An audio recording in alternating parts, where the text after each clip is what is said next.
Bom, só aproveitar a verdade, e visita que tem, junto com a delegação, para nós fora mira,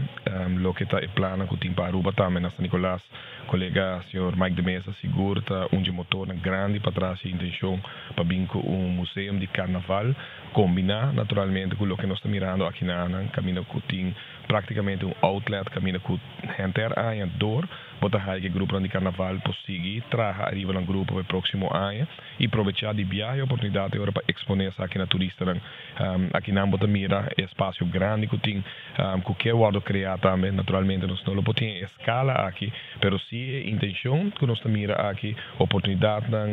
e diferente técnica que tem para trazer arriba carnaval, para representar aqui na e me quer Aruba dia mais com o desenvolvimento que nós que logra para arriba de nossa isla, combinar naturalmente atração turística de lo que de nós local,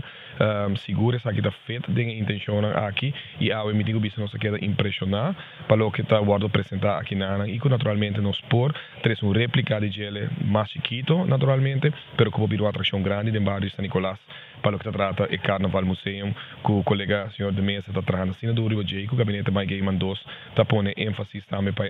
aqui por dentro da fase de construção para formar que isso aqui porta claro para outro ano. Então que é o que nós fazemos de aqui documentar nos 60 anos de Carnaval, Departamento de Cultura, isso aqui está feito de hantar plano que tem para poder apresentar isso aqui na comunidade e também na turista que estamos lá ganhar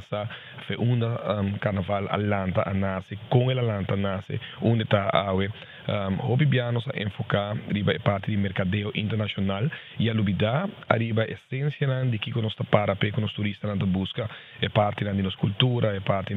de lo que está celebração que tem na Aruba carnaval tá grande carnaval tá que nós está exportar nós está usando de maioria de nossa atrações ou de nossa propaganda que nós está assim para turistas pero ora na chega Aruba mês não mira nada de carnaval sino de período de carnaval e me quer intenção para trás de Carnaval Museum aqui na San Nicolás que portanto nós precisamos outro nome nós precisamos papel junto com o colega de mesa